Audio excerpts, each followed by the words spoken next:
Hey, welcome everyone. Today we have building a startup budget. We have our presenter from our SCORE Boston chapter, Mike Sandman. This is a great topic, and we will have information to share with you following this webinar. And I will also try and attach some of the items into chat as we move along today. But I do want to introduce you to SCORE in case you are not familiar. What we do is so that we can make sure that you take advantage of everything that we offer. Our goal is to share information with the small business community, and we do that in a couple different ways.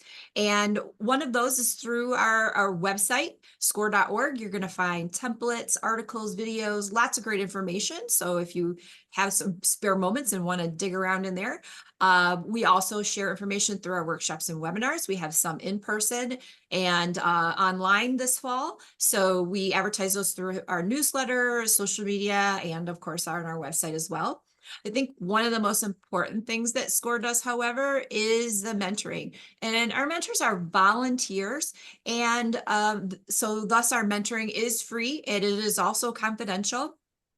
We work with folks that are in every step of the business journey, from trying to decide if small business is right for them or if their business idea has legs, to the planning phase, to in business. We have mentors with many skills and experiences that can cover all different types of business topics. A beginning session will be getting to know you and your challenges and your goals and coming up with a plan to get you there. Our mentors often will work together, inviting other mentors as your needs change through the entire process. So how do you get a mentor? There's several different ways on the score.org website. Probably the easiest is the blue box. Put your zip code in and that matches you to the chapter that is nearest you. A form will pop up and they'll ask you a couple quick questions, and there's a free form section. Let us know what your business is and how we can help you now. And we will match you to the mentor that's most appropriate for your situation. So today, we are going to use Q&A. We do expect a very nice crowd of folks today, and I don't want to lose track of any of your questions. So if you have any questions, put them into the Q&A on the Zoom bar. Everything else can be in chat. That's not a problem. We are recording, and that recording will post at score.org/Boston. You can see from the graphic, local workshops pull down to previously recorded. So today we also have two representatives from Middlesex Savings Bank, and we're very, very pleased to have them with us so that they can also take any questions you might have on budgets with the bank. How those things might relate. You can put those questions in Q&A too, and they'll be available to take questions. But I think Jeff's going to give us an introduction here in a minute, but Jeff Homolewski is an Executive Vice President and Chief Commercial Banking Officer at Middlesex Bank. And he specializes in construction lending and commercial real estate. He has a leadership role there as the Chief Commercial Banking Officer and oversees commercial banking, commercial real estate lending, cash management, and business banking. And I think he's going to say a few words. Thank you, Teresa. Thank you, everyone, for joining. I'll say good afternoon as of 4 minutes ago. Just want to let everyone know that Middlesex Savings is a mutual bank headquartered in Natick throughout Metro West, Worcester County, and Eastern and Central Mass. We've been around for 189 years, helping local customers with a variety of financing needs. Dave Bennett on the call today heads up our business banking team, and our business bankers are seasoned professionals working with a variety of customers on financing needs throughout our marketplace. And in many cases, they not only serve as bankers, but serve as trusted advisors with a lot of the customers they work with. I'd like to thank SCORE for the opportunity to be part of this today, and I look forward to hearing Mike's presentation on budgeting. Thank you, everyone. Okay, Mike, it's all you. Okay, great. Do you want me to share my screen, Teresa? Yeah, yes, you can go ahead. Yep. Okay. There we go. Okay, how's that? Looks great. Okay. So we're going to talk today about building a startup budget, and this will probably take us about 45 or 50 minutes to go through, and then we'll answer some questions. But if you do have a question, as Teresa said, put it in the Q&A, please, and then there may be some that we can take as we go along. So first of all, I want to give you some definition of, well, money when it comes to business. And it's important to use these words properly, because I think sometimes you can get yourself confused when you talk about revenue or expenses and you mean one thing and say something else. So revenue or sales is what the customers or clients pay you. And net revenue or net sales is what's left over after any returns or allowances, for example, if you're in a retail business. And expenses or costs are what you pay to run the business. The startup costs, something that we'll cover in some depth here, equipment, build out, if you have premises that you're putting counters in or something of that sort, legal expenses to get started, anything that goes with starting the business but doesn't continue as you operate the business. And then there are fixed expenses, rent, web hosting, insurance, telephone. They're called fixed because they continue whether revenue goes up or down. In fact, they continue even if you don't have any revenue. And so it's really important to understand what expenses there are that will continue regardless of the ups and downs of customers or clients. And variable expenses, labor, including your own labor. Very important to include the cost of your own labor at a reasonable price. Parts and supplies, inventory, and these expenses are called variable because they go up and down depending on revenue, and they're not perfectly linked. Labor, for example, if you hire one person or two people, their workload will vary, but generally speaking, labor is a variable expense. Profit is what's left over after all the expenses are paid. And so sometimes people talk about a business that has, I have so much in sales, but those sales don't, the dollars and cents from those sales don't belong to you. They belong to you and to the people that you have to pay for expenses. So profit is what's left over for you after all the expenses are paid. Okay. So now we're going to go into building a startup or a budget projection. And actually we'll continue this projection so that there's an ongoing budget projection. You can see how it works once the business gets going. And, one thing is, well, why bother to do this? This is a little bit of work. It makes you do some thinking that you might otherwise not bother to do. But it's really important to do it because it helps you to figure out whether the business will enable you to reach your personal income goals. And that's why people go into business, after all. You're trying to get income for yourself, for your family. You have some goals, and you need a certain amount of income in order to support yourself.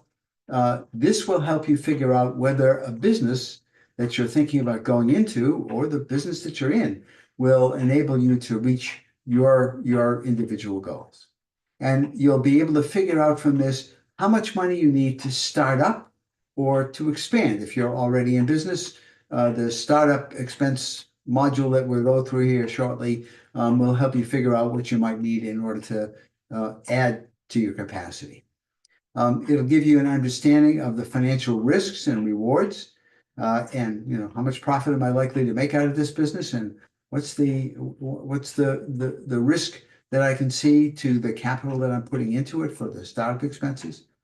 It'll help you identify development and startup costs and ongoing expenses and separate them in your mind. And that's very, very important because, as I say, the startup costs don't continue as you operate the business. The ongoing expenses do, and you need to understand what you need for startup cash in order to get the business off the ground. And they'll give a funder, such as a bank, a family, a nonprofit lender, the information they require to decide whether or not you're an appropriate risk for them, whether they should provide you with a loan. And they'll provide a plan to help you guide your decisions and monitor your results. So that's what this startup projection is going to do for us as we get into it. you'll see each piece as it develops, starting with the startup costs and then figuring out what happens after that. So we're going to work through a template. Sometimes people look at this template and they think, oh my God, this is complex. I can't do this on my own. I don't understand all the figures. Can I start my business without doing this, without a financial projection model?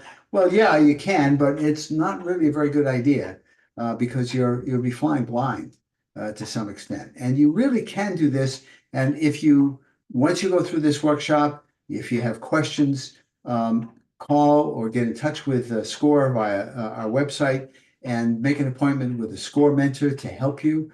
And they'll walk through the same process with you and help you get these numbers right for your particular situation. So the example that we're going to use is a tree nursery. And we're going to do that because a tree nursery has some real estate, it has some inventory, it has some complexity that some businesses don't have. For example, if you're running an online business, you don't have some of this stuff. But some of you will, in fact, be running either a retail or a wholesale business with premises, with space that you're renting or buying, and you will have some inventory. So we'll take the slightly more complex, or the more complex example, but for those of you who don't have those kinds of expenses, that's fine. I think you'll still learn something from watching the thought process as we go through this. So what does a tree nursery do? Well, it produces specimen trees, shrubs and vines, the kinds of things that you go down to the corner, well, not the corner, the area gardening center to buy. The gardening center will get its specimen trees, shrubs, and vines from a tree nursery that grows them for many, many gardening centers. And Anne is projecting third-year sales of $710,000, and we're going to, excuse me, we're going to see how we get there. And what she does is sell to florists and consumers. And the wholesale side of the business for florists is the larger part of the business, but she also has some online sales to consumers. So we're going to go through 6 worksheets. We're going to look at required startup funds and try to figure out how much money she needs and where she's going to get it. We're going to look at the salaries and wages that she's going to pay as she gets moving into this business. And remember that those are variable expenses. Those will go up and down with revenue. We're going to look at fixed operating expenses, the expenses that continue no matter what. We'll think about that sales forecast. And in fact, we'll go through a couple of iterations of the sales forecast to look at what kinds of products she's likely to sell. And we're going to recognize that when you're starting a business, no matter what the business is, you don't go from 0 to 60 miles an hour instantly. Your sales build up slowly over time. So you may think that you can do, in her case, $710,000 a business a year, but she won't get there in the first year, and she won't get there certainly in that first month. She won't get 1/12 of that. So we'll look at how to build up a sales projection that seems reasonable for the kind of business that she's in. And then we'll look at cash receipts and disbursements and what happens with the money that comes in from her customers and the money that goes out to the suppliers that she has, and how the timing of that affects the amount of money that she has in the bank. Okay. So startup funds, in this case for a plant nursery, but this process applies to any business, doesn't matter what it is. So different types of businesses, different startup expenses. The answer to this should answer the question, how much money do I need to start? It'll help you figure out where it's going to come from and what it's going to be used for. And so you need to be sure to include starting inventory if you need to have product on the shelf in order to get going, starting labor costs in order to get the business off the ground, salaries, taxes, and benefits, even before you make that first sale, including your own labor. So in her case, She needs to have land in order to grow some trees, and we're going to put $100,000 in for that. And she'll need some buildings on that land. And she's going to make some leasehold improvements. Leasehold improvements are very common in any business that has a bricks and mortar presence on the ground. So whether you're a storefront or you're a tree nursery, you're going to take some, you're going to perhaps lease some space and do some build out in it that belongs to you, but it's sitting in somebody else's property if you're leasing that property. And in her case, she is going to lease some property. So she's going to have some leasehold improvements, and she needs some equipment and some furniture and fixtures and a delivery vehicle. And that adds up to $172,000 worth of fixed assets that she needs to be able to acquire. She needs that much money just to get those elements of the business in place as a startup. The next thing you have to think about is, okay, I've got this business ready to go. I've got the land, I've got the building and so forth. What do I need in terms of cash in the bank, in my checking account in order to get going? So I need to buy, I may have some insurance that I need to buy ahead of time, some inventory in her case, some legal and accounting fees, rent deposits perhaps, utility deposits, supplies, advertising and promotions, if she needs licensing from the community that she's in, any sorts of other initial startup costs. And she needs just some cash on hand in order to give her a little bit of comfort in a checking account. And in her sake, in a situation, we're adding that up to $41,800. So we take those two numbers together, the fixed costs that she's going to have, or the cost that she's going to have for her fixed assets, and the amount of money that she needs to have to get going and use those assets in her business, and it comes up to $213,800. And that's a pretty big chunk of money. Not all businesses require that much. Some honestly require quite a bit more. But all of you who are going through the process of thinking about, well, how do I start up? Or if you already have a business, how do I expand it? You should be thinking about these kinds of expenses as the startup piece and separate them out into the fixed assets that you'll need and the operating capital, the cash that you'll need in order to run the business once you have those fixed assets in place. So if we have any questions about that, please put them into the Q&A and we'll move on from there. Okay, now let's think about labor and labor-related taxes. So remember, we have these fixed assets and actually the title of that slide is incorrect. I beg your pardon. We're going to look at the fixed assets and the depreciation expense that she's going to incur on her profit and loss statement. So she's got land, which is not depreciated. It doesn't decline in value over the time. The buildings that she has $30,000 worth of buildings, and those buildings slowly decline in value, and they are an expense on her an expense on her profit and loss statement that is taken 1/20th of the total per year. And the same with any leasehold improvements that she makes, that would be depreciated over 7 years. And equipment costs over 7 years, furniture and fixtures and so forth. So this tells you, okay, I'm going to have these assets in place. I need the cash in order to put them in place in the first instance. And then they're going to, I'm going to write down their value slowly over time and reduce my profitability by the 1/20th for buildings and so forth, and 1/7 of the expense that I put in for leasehold improvements. Each year that goes by, I'm going to write down my profitability somewhat. You might say, well, why am I doing that? What that hurts my profitability. Well, Yes, it does, but it also reduces the amount of taxes that you have to pay on that profit. And it's a reasonably realistic approximation of the decline in value of these assets that you've put in. So the next thing to look at here is her operating capital, the amount of money that she's going to need in opening salaries and wages, and that goes with the title of the slide.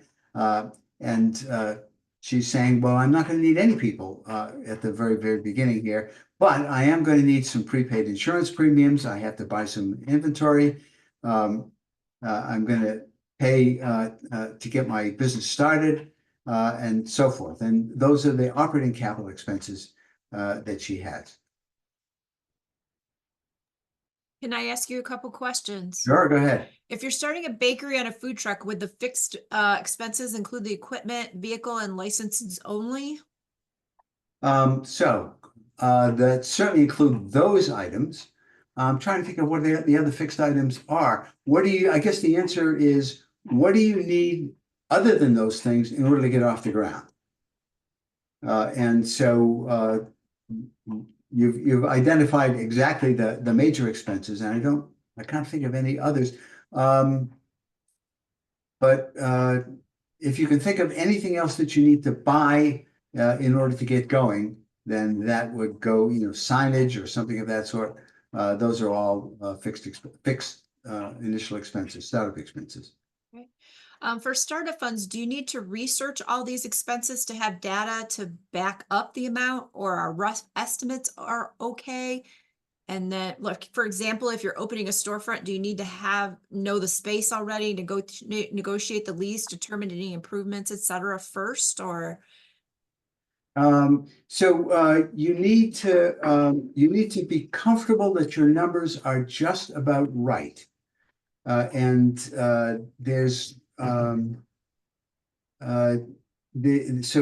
if you have experience in the business and you think that the numbers pretty well, that's fine. And your experience certainly counts. If you don't have experience, if you're going to do something new, or there's some new equipment that you're not very familiar with, then you really should get a quote if you possibly can. Know pretty much exactly what this is going to amount to. Okay. One more question, and then Yeah. we'll save the rest. Okay. Is stock for like a storefront store, for example, books for a bookstore, considered a fixed asset? No, that's inventory. It's a startup expense, but it's not a fixed asset. It doesn't persist. You're expecting to sell that inventory. So it's not going to be there next year, and hopefully not even next month or next quarter. So that's one of those things. Let's go back just a second and take a look at that. So that's one of these. There's inventory. That's the functional equivalent of inventory. In Great. fact, it is inventory in a bookstore. Thank you. Okay. Okay. She's going to have some operating expenses. You're going to have some let's just go back and seal that one up. Operating expenses that go on as the business is progressing, and some of these things are they go on no matter what happens to revenue. But here are some examples: advertising, car and truck expenses for example, for the food truck, the gas and service on the vehicle. Any kind of commissions and fees that you may be paying, contract labor that's not included in payroll, insurance other than health insurance, legal and professional licenses, office expenses, things like your copier lease or the toner that goes into it. Those are all expenses that they're real, they'll occur, and you have to think about what they're going to be. Renting or leasing for vehicles, machinery, equipment, any of these sorts of things that you see here. And this is a list that's fairly common across a lot of different businesses. Your business may be different. It may have some expense that's not listed here, and some of these may not apply to you, but make that list of ongoing stuff that you're going to have to pay every month. no matter what, and put that into your put that into this part of the spreadsheet. Okay, so we've talked about expenses at some length here, and now we're going to talk about sales and sales projections. And it's really important to remember that it takes some time to get that first sale and more time to build sales volume, to really build things up. And Ann's Nursery has 3 categories of sales. She sells direct to local retailers. She has some representatives who will sell to distant retailers, people who aren't close at hand, who she's not going to deliver to in her own van, perhaps, and through internet-based sales to end consumers. So she doesn't have a retail store. She's producing these trees on her land and shipping them out, but she does have some internet-based sales to her end consumers. And so be realistic about the amount of time it takes to get that first sale. If you don't know yourself, if you're not confident, if you haven't had experience, ask people who work in the same sort of business. I often tell people that you can go and talk to people who are doing exactly the same thing that you're intending to do, even though you think of them as competitors. If you have a local business, go and talk to somebody in the next town who you're not going to compete with, or join a trade association or something of that sort, and get some information from people who work in the same sort of business. Can be very, very helpful where you have questions about, well, how much will this cost, or what do I need? And then you build a month-by-month sales projection that's realistic. So how long did it take the tree nursery in the next county to get off the ground, to get started? How did their sales build up? Ask them, or join a trade association where you can get some information, go to a conference, or attend a workshop or something of that sort, and ask that question. And again, build that month-by-month sales projection, which is what we're going to do here. So the question is, what are the unit categories that make sense for your business? Are you selling products? Are you selling services, in which case you're basically selling hours, or some combination of both things? So what's your unit of sale? Determine your direct cost per unit of sale, and then determine your price per unit, how much you need to charge. So as you go through this process, we're thinking about, how many bags of compost am I going to sell? Or in the case of the food truck, how many muffins am I going to sell? That's the unit of sale that you're going to have. Do you have any services connected with that? If you're selling, for example, if you're doing renovations of your contractor, you're doing services that you require some time, and you're also using some products. So you have to think about, well, both of those things need to go into my thinking about what my sales projection looks like. And so you'd have a combination of both products and services. So think about your own business and what that sales projection ought to look like, and let's take a look. So here's a year 1 total for one of the products that Ann sells. It's a plant mix, a collection of plants that come in a bag, and she's expecting that she's going to sell 125 in the course of a year. And the price is such that she's going to get $250,000 worth of sales out of that, and it's going to cost her $137,500, so that she's got an operating margin here of $112,000, and that sounds great, okay? But in the first month, she's only going to sell 6. First of all, it's January. Things are quiet in the nursery business. Secondly, she's just getting started in her business. And so she's only going to have $11,000 worth of sales for that type of product, and much lower cost of goods sales, because that's all she's selling. That she's paid out something for the materials that she's used. And there's her operating margin. That's not the profit. That's the operating expenses still need to be deducted. So it's really important to notice that she's paid for her materials, but that's not all of it. She's still got that labor, and she still has the other expenses that we've identified that go on in the business on a regular basis, month by month. So again, notice the difference: 125 bags in the course of a year, but it's not 12 and a half or 12 per month. In the first month, it's much, much lower. So let's see what that looks like. Now, this is a great big spreadsheet. And it's actually good that we're doing this online because you've got a screen to look at and it's legible. If we were doing this in person, this would be a tough one to deal with. We need an awfully big LCD monitor. So she's got 3 different product lines: plant mix that she sells over the internet, and a plant mix that she sells to distant nurseries through representatives. And the sales price per unit, because she's selling a much smaller product over the internet to consumers, it's only $100, but it's $2,000 for the product that she's selling to the local florists and home centers. And this is what it costs her per unit of sales. And that's her operating margin after the unit of sales, after that cost is paid for. So here's her projection for the year for these products.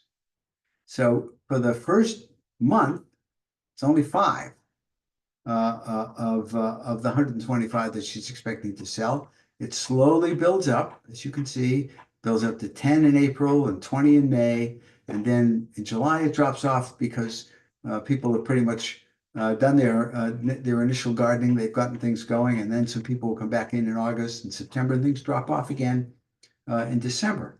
So the sales is not constant through the year, and it certainly doesn't start big. It actually starts pretty small. And so the total sales dollars that come in from these products, $250,000, but only $10,000 in February versus $40,000 in June. So that's her sales curve. Your business will vary depending on, is it a seasonal business? How long does it take me to get off the ground, whether it's seasonal or not? What is the season? And what's the variation in the season? So if you're selling Christmas trees, very clearly, you don't sell a lot of Christmas trees in February and March. There's a huge seasonality in November and December. If you're selling something else that is a constant demand through the course of the year, then your projection is going to be different. Her plant mix, selling products over the internet, that takes a while to get started. So she didn't have any sales at all in the first 4 months. She has to build that website. She has to get some notice. She has to do some work with making sure that people come to the website and take a look at it, maybe do a little bit of advertising. And so that starts off in May. May is a month in which we get a lot of sales for plants. People are out there planting, and things go along, and then they sort of peak in the fall for this particular product. And again, there's a price of $100 per unit, so she's got $57,000 worth of sales, but none of that in that first 4 months. And so there's no margin. There's no operating margin in that first 4 months. No cash coming in from that product line. For the plant mix, for the distant nurseries that she's selling through representatives, it takes a while to line up representatives and for them to get started. It's really most of the year before they get off the ground at all, and then things tail off pretty quickly because it's wintertime. So there's 8 months that go by that nothing's happening. So her total sales start off at $10,000, and they go up month by month until they reach a peak. The highest number is $45,000 in May, and again in September, and then $50,000 in November from the internet sales that she has. But again, there's that total sales curve. It's pretty thin at the beginning. So let's just think about what that means. What that means is that she's spent some money, put inventory in place, gotten things off the ground, but very little money is coming in. So she's going to need some capital, some cash in the bank to keep going, to fund herself through that first 4 to 8 months of relatively lean sales. And it's that kind of thinking that you really need to do when you build this projection. What am I going to need at the beginning to get me off the ground until my sales become fairly stable, fairly regular, and get up to the level that I expect the business will be able to generate. And you need to be, as I say, as realistic as you possibly can. Talk to other people about how long it took them. So that's a pretty good example, I think, of the sales, the thinking process that has to go into that sales projection. So, Teresa, any questions about that at this point? Would rebates to customers and accruals paid to them be deducted to reach the net revenue? Yeah, that's right. Okay. So any kind of return, any kind of discount, anything of that sort comes off of total revenue. And we haven't made any provision for that in this because there's a limit to how complicated I want to make this at the beginning. But yes, that anything of that sort. Discount coupons, for example, if some of these sales are made with a discount coupon in order to get people interested, that's, that reduces there should be a line there for a minus the discount. Should a company use the gross profit or net profit margin to consider to help determine the prices they sell their products? So let me ask that question again. I'm going to make sure. Sure. Yeah. Should a company use the gross profit or the net profit to figure out how to price their sale? Net profit is because that's what you're going to live on. So what you want to make sure of is that when you've got your business going, the net profit and the amount that's left over after all expenses, taxes, everything, is sufficient to help you meet your family needs, your personal income goals. So it's absolutely the net that we're looking for. And if your pricing isn't high enough to give you that good net profit, then one of two things has to happen. Either you shouldn't go into this business, or if the market will allow it, if demand will allow it, you'd need to increase your price so that you do have that profit. And we haven't really talked about how high you can set a price based on demand, but broadly speaking, you have to understand that just because your costs are high and require you to increase prices doesn't mean the customer is going to pay that. You really do have to price things based on what the market will pay for them. Okay. We'll hold the other question for a minute. Okay, some sources of information for all of this. Unit cost and price, you can get that information from suppliers. So we had the question earlier, well, can I sort of do this by the approximation, or can I really do some research? Unit cost and price, you probably want to do some research unless you already know the answer to this. So you want to build up that information from suppliers. As I say, you can talk to competitors and get a sense. You can look at their advertising. If you can look at their websites. You can see what the prices are that others are charging. Unit sales volume in units, you can estimate from news reports for a particular industry.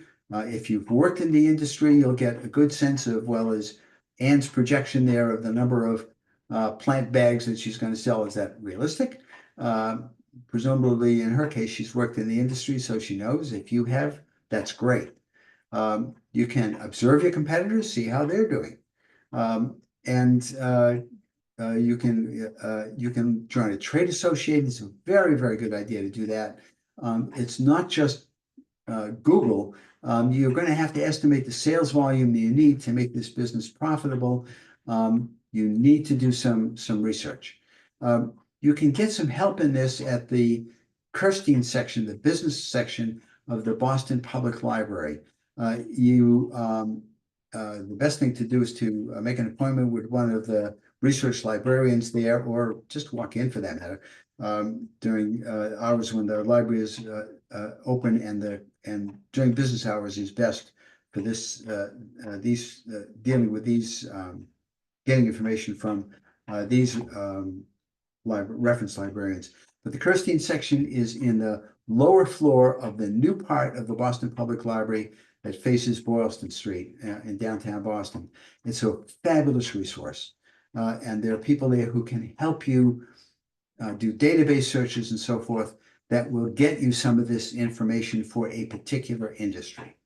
So that's a great resource. You can, if you're good at getting stuff on Google, that's fine, but it won't get you all of the way in all probability. There are a lot of other resources that you can tap into through reference librarians or in your own local library for that matter. But certainly that Kirstein section of the Boston Public Library is really special. Okay. So some other inputs here we have to think about. We've said, let's go back to the sales here for a second. Here we go. We've said that Anne is going to have this level of sales, but one question is, well, how fast does that money come in? Do people pay the full price right away? Does she have to give credit? Is she going to get credit from any of her suppliers, or is she going to have to pay out right away? That has a big impact on the amount of cash that she's going to need. So let's look at that again. She's dealing with home and garden centers for a good part of her business. They're going to expect to pay in 30 to 60 days as opposed to paying right away. And so she has to figure out how much money is going to come in within the first 30 days, how much is going to come in within the next 30 days after the sale, and how much is going to come in for after 30 days. And that's she's being fairly cautious here. And is she going to have any bad debts? And she hasn't given any allowance for bad debts, but okay. It's important to figure that out if you're in a business where you have to give credit. And then the other side of the coin is, what are you going to get? Are you going to have to pay everything right away, or will you be able to get credit from your suppliers? And again, when are you going to pay your bills? Sometime between 30 and 60 days. In her case, you have to use that information in order to figure out how much money is going to actually come into you in any particular month from the sales that occurred that month and the previous month and the previous month. In the case of internet sales done with a credit card, 100% of that comes in right away. In the case of sales where she's giving some credit to her customers, it's going to take some time for her to collect the cash. Okay, so now let's think about where she's going to get this money to start up her business in the first place. You remember that we said she needed $213,800 to get this business off the ground based on what we put together as our initial projection. And she's got $115,000 of her own to put into this. She doesn't have any outside investors. She's going to get a commercial loan of $33,800 because she's got some equity to put in. She's got some collateral to put into this. She's going to get commercial mortgage. She's got a building. She'll be able to get a commercial mortgage on that, and a vehicle loan. And so those are the places that she's going to tap into to get that $213,800. And she's going to pay interest on some of those things over a period of months. And you can see what the payments are per month. Those are ongoing fixed expenses. And we'll get to those in just a moment. So you have to think about this from your own perspective, your own business. Do you have some cash, some capital that you can put into this, some collateral that you have? either through home equity line or some other savings that you've put together. And the important thing is you should be able to identify the full amount of money, where the full amount of money is coming from to get you going. Again, we said she needed this much money just to get the business off the ground, including the cash that she needs in the bank to operate it. That's going to come from someplace, and it's a significant mistake to launch into a business if you don't know where all of that money is coming from. For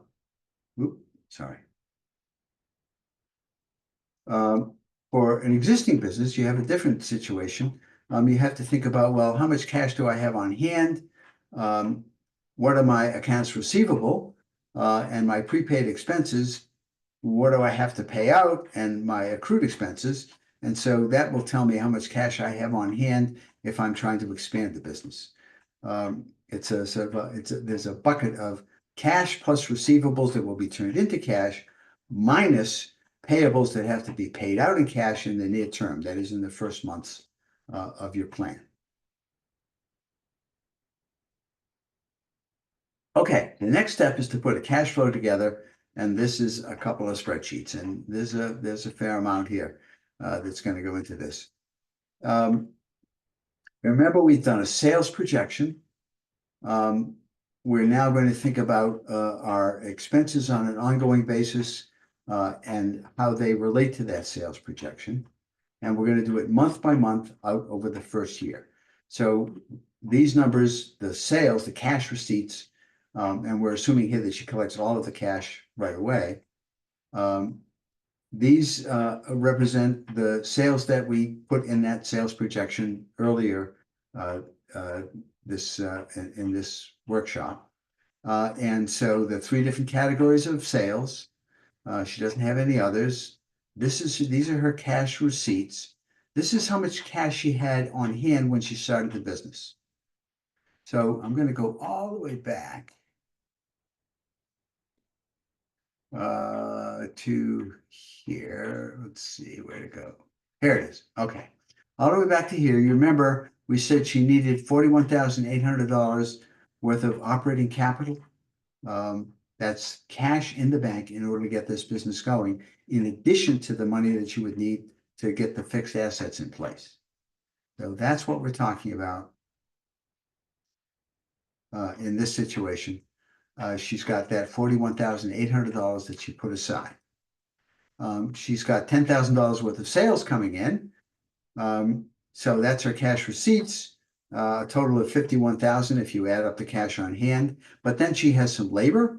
She has some people that she's hired in order to get things going. She'll have 3 of them by June. She's got herself. She's the owner manager. She needs to draw a salary out of this in order to live. And she's got $7,800 worth of that salary, and she's got taxes and employee insurance. And so that's her total payroll taxes, payroll and payroll taxes. That's just the payroll portion. We'll keep going with this. But as you can see, each month as sales build, the cash available before payments go out actually declines in the first 3 months because she has fairly low sales, and then it begins to build up. And so she needed that cushion, that $41,800 at the very least, in order to survive really for those first few months, because her cash balance is going to drop as she starts up. So this is the second half of it, her operating expenses. And you can see there, they total up to about $4,300 a month, $51,000 over the course of the year. And she's got some other expenses. She's got that commercial loan that she's paying interest on, the mortgage, her vehicle loan, line of credit that she has in the bank. So all of her other expenses total up to $18,000, pretty much up to $19,000 per month. But in that first month, she only had $10,000 come in. So at the end, she's going to have less money than she started with, and that's going to go all the way down to $17,000 at the end of April. That's those first 4 lean months. Um, the purpose of doing this projection month by month with realistic sales numbers and realistic expense numbers is that you find out what that low point is so that you know that you've got enough money to start. And she's got a little bit of a cushion there, but her cash at the end gradually builds up. In this, it's an Excel spreadsheet, so if we change the numbers, it would recalculate. So if we projected, for example, higher sales or lower sales, it would recalculate everything here. And that's the kind of thing that you need to be able, you need to play a little bit of what if. What happens if the weather's really bad in March or the weather's really bad in July? What's going to happen to my sales of these products? Or if it's really good. But you want to make sure that you've got enough coverage so that at the low point of your business, the low point of of cash in the business, you still have a cushion. Okay, let's stop here and see if there are any questions. I would think there'd be some because this is Yeah, a if little bit you, nuts. oh, sorry. Go ahead. If you, should you categorize, like when you're trying to list your products and what the sales are for the cash flow sheet, do you need to list each item separately? Would you have to list cookies, cakes, donuts, or would you put them together? You can put categories together. I think that's the best way to do it. To figure out how many corn muffins you're going to sell versus blueberry muffins, that's kind of a day-by-day business, a day-by-day sort of calculation that you make depending on demand. But you can put like things together into a category, and that's certainly adequate for this kind of thing. If you have an expense that you know is paid like every 2 to 5 years, would you break that, divide that out into a monthly expense? It depends on whether you need to, if the expense paid once every, periodically, like every year or something, at the end of the year or something, you need the cash at the end of the year. It doesn't enter into your cash flow until the end of the year. So it goes into December, and you don't have to spread that out over the course of the year. You're doing what's called cash accounting. You're really focused very much on cash, not on a future need for cash until you in fact do need that cash, which would be in December. Is that I want to make sure the person who asked that question, if that answer is clear enough. So if it's not, let me know. Okay. I have another question about, I don't know if we want to get into this now or wait till the end, but it's about projecting out the numbers. Sure. And they give an example. Would you like me to go ahead? Yeah, go ahead, because we're pretty close to the end. Okay, so this person has started their business from home, but is going to be going to, it looks probably like a fixed outdoor building or food truck type situation. Okay. So yeah. from home, in the first month, they were able to double from $250 to $500 in a profit. So would you use that as a basis, assuming that you're going to double every single month? Or do you, so that by the end of the year, you're at a certain point, or would you use that information in a different type of equation? How do you figure out? Sure. Well, it's very dangerous to think you're going to double every single month because it doesn't take very many months to have a very, very big number. You have to think about your capacity. If you have a food truck or retail store, if you have a website and you're packaging things up to send out of your basement. You have to think about the capacity. How much can you actually produce? And so think about, once the food truck gets out, it's certainly going to generate more sales. But realistically, how fast will those sales build up? And then what's the cap? How much can you really produce in that food truck, or how much can you really sell out of that store? If there are several categories of products and the items in each category have different profit margins, how do you deal with that? Sure. We've done that to some extent in this example. With Ann's Nursery, the plant mix has a different cost and a different margin than the local sales than the what's being sold to distant nurseries or on the web. So you figure that out by category, by product category. That's the easiest way to do it. And I think this actually the spreadsheet actually allows for that because that's what we've done here for these three different categories. Each category has a different cost of goods sold. That's perfectly fine. And there may be some other costs that are associated with a category that need to be attributed to that category that you wouldn't attribute to other categories. So you can do a little spreadsheet for each category if you want. Probably a good idea, actually, if you've got a lot of different things that have different margins. I have a bank question. Okay. So if you're just beginning out your relationship with the bank, hoping to eventually maybe get a loan, how important is your budget to the bank when they're? So I think we have two bankers here who can answer that question. Yeah. I can tell you from personal experience and from advising other people that the more realistic your projection, the better chances there are of your being able to work with a bank. But go ahead, Jeff or Dave. Yeah. I'll jump in. Yeah, Mike, you hit the nail on the head. I think just being realistic is important, whether you're, working on getting financing or if you happen to have other investors or others involved in the business. Showing substantial growth that can't be achieved doesn't help your company or anyone you're working with or the bank. So being realistic in your projections, knowing that if you're starting out with a business, there's probably some personal collateral, other needs that have to be put up in addition to startup capital that Mike had talked about in his presentation.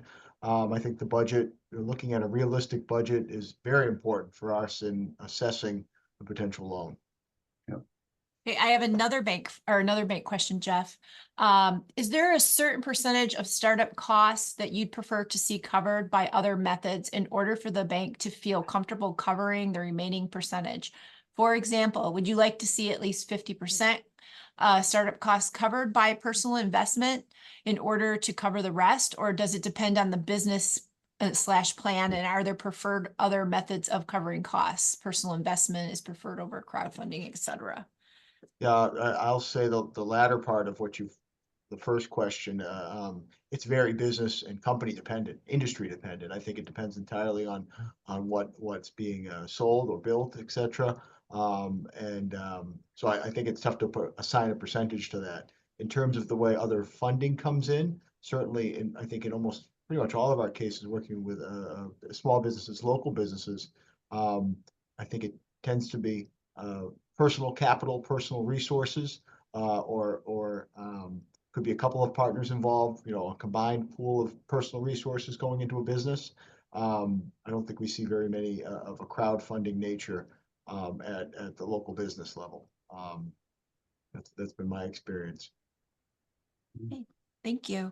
I guess this one's back to Mike. For expenses, is there a percentage or formula that you use to project your annual increase so you can use that projection to increase your pricing to customers for services provided?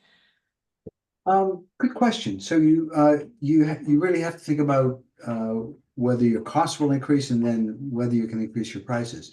And sort of the background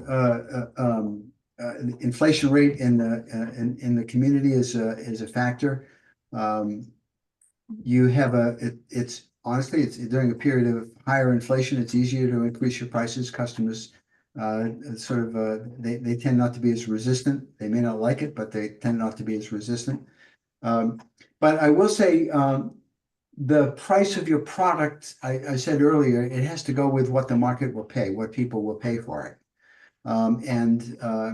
If you can increase your price and still make your sales, then great. Then you're in a situation where sure, you should do that in order to increase your profitability. Your expenses will inevitably go up, and so your prices probably should inevitably go up as well. You do have to be just conscious of what the customer will pay before you before you make a change. Okay, and if I'm working virtually with a home office that's 12% of the size of my home, will I count rent and utilities as a fixed monthly percent or expense at 100% or at 12%? Oh, it's at 12%. So there's actually, you can get, if you're running a business out of your home, the portion of your home that's used exclusively for that business, you can calculate that in your tax return and take a deduction for that. And the deduction will include a pro rata, a percentage of all of the various expenses that go into maintaining your home, everything, heat, mortgage, everything, taxes, and let you deduct that from the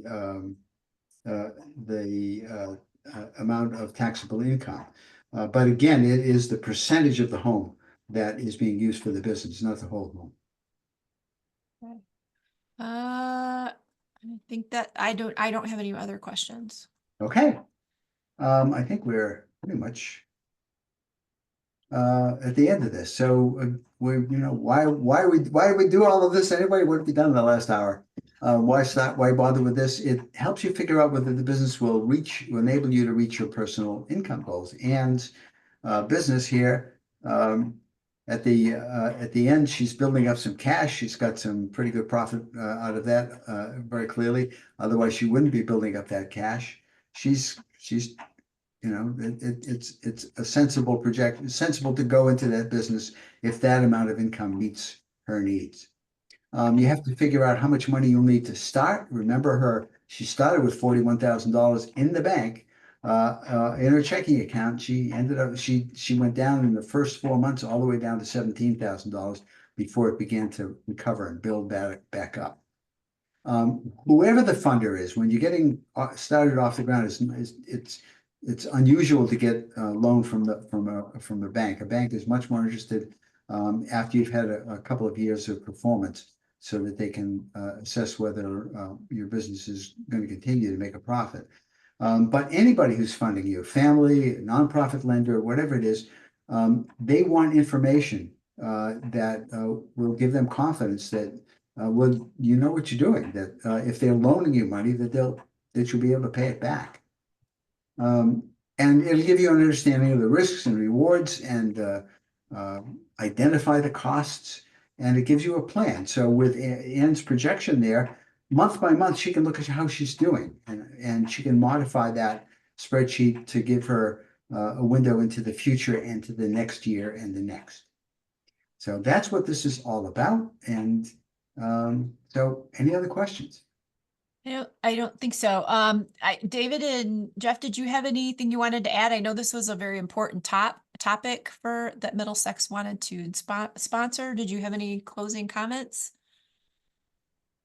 No, not for me. I'll let Jeff, if he does. Nothing particular. I think Mike said it well and said it all. So appreciate everyone's time. Yeah, nice job, Mike. Very good presentation. Great, thank you. All right. Well, thank you, Mike, for a great presentation. Thank you to Middlesex Bank for sponsoring this presentation. And thank you to all of you for joining us today. And we hope to see you again on a future presentation. Thanks, everyone. Bye-bye.